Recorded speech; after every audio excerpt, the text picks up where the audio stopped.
Greetings, curious acolytes of the Force, and welcome back to the channel. Order 66 was one of the greatest victories that the dark side had ever experienced. Decades, no, centuries of planning had finally come to fruition, and the grand plan of the Sith was finally at hand. Order 66 was a tragedy on such a large scale that it created a huge disturbance in the Force. Disturbances in the Force are a lot worse than many realize. For the Force to be disturbed, an atrocity must happen at such a large scale that it influences the very flow of the Force itself. Something akin to the destruction of a planet or genocide would be needed to disturb the Force, and for this disturbance to in turn be felt by Force sensitives. This brings us to our question of the day. Why then did the Jedi not sense Order 66 as it was happening? In the montage on screen, we get to see a great many Jedi Masters, even council members, taken by genuine surprise and gunned down without so much as a chance to fight back by the clones that they served besides. These weren't just any Jedi either. These were masters that were regarded as being incredibly powerful and, more importantly, wise, to the point where they stood head and shoulders above the rest of those in the Order. Masters like Plo Koon, Ki-Adi-Mundi, and even Obi-Wan Kenobi were taken completely off guard by the betrayal of the clones. So, with the turn and mass killing on such a large scale, how come so few Jedi had sensed it before it happened, and even while it was happening? In order to understand this, we must first understand how the Force and Jedi senses work in the first place. To beings such as us, who do not possess the ability to touch the Force, we can feel things on our skin when something touches us physically. We are aware of the feeling of clothes on our bodies, and whether we ignore it or not, we can feel how our emotions slightly change and affect how our bodies feel at any given moment. In our minds, we can detect thoughts as they come and recognize when emotions and intentions cross into our consciousness. Of course, all of this is summarized by what we call awareness. Now imagine being able to spread your entire awareness into the whole room around you, including even other individuals. Basically, taking on the consciousness of your surroundings. This is what Jedi do on a regular basis as they move about their day. They can choose to turn this off or even spread their awareness to an entirely different location by focusing hard enough.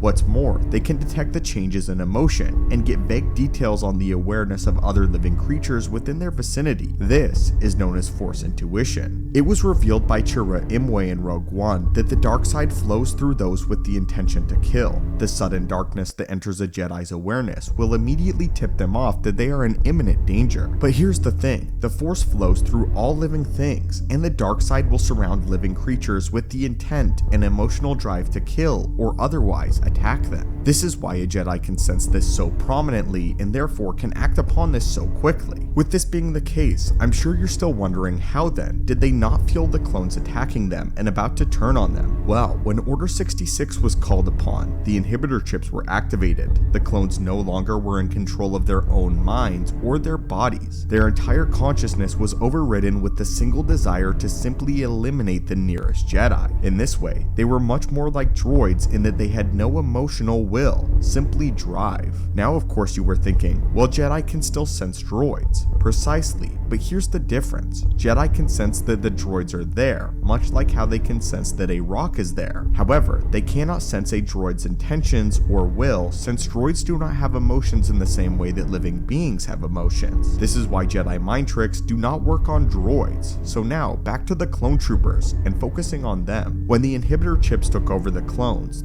ceased to have a will or emotion of their own, and were driven by purely a mechanical purpose. The purpose to kill the Jedi. Because of this, very few Jedi felt the clones turned on them and were killed instantaneously. The dark side had never been stronger in the galaxy, and it had been blinding the Jedi the entire time. Even Master Yoda didn't exactly feel the clones themselves, but felt all of the death and disturbance in the Force, as almost every Jedi in the galaxy died simultaneously. It was only after this revelation did Yoda let his consciousness flood his surroundings, and he felt his clones approaching from behind him. In a way, many of the Jedi who managed to survive did so by preeminently sensing the attack, although they didn't sense it from the clones, but simply felt all of the death now encompassing the galaxy. This is exactly what happened with Cal Kestis's master in Jedi Fallen Order. He wasn't directly sensing the clones and their emotions because of the sad and terrible fact that the clones no longer possessed these emotions to begin with, and were just as mechanical as the droids that they had fought to kill over the course of the long Clone War. Again though, it was only this death that caused the rare Jedi that were so attuned with the Force and the Jedi around them that allowed them to then sense their environments for danger, at which point Yoda and others managed to identify the clone troopers as major threats. However, it should be made clear that none of the other Jedi simply sensed the level of the clone threat as Yoda did, as Yoda is one of the few Jedi that managed to directly surmise exactly what was going on. Unfortunately for the Jedi Master in that moment of time, he had the full view of the Sith and the full view that the clones had in fact turned on the Jedi. You may be wondering now about Ahsoka Tano. Ahsoka Tano in fact did not sense the death in the galaxy and the betrayal of the clone troopers. Rather, what Ahsoka sensed was much more intimate. Ahsoka sensed Anakin Skywalker, her master's, fall to the dark side as he succumbed to the rule of the Sith, Darth Sidious, and the Sith Empire that he would soon come to serve. Ahsoka Tano sensed the creation of Darth Vader, not the betrayal of the clones. Another important factor to include is that when Order 66 occurred,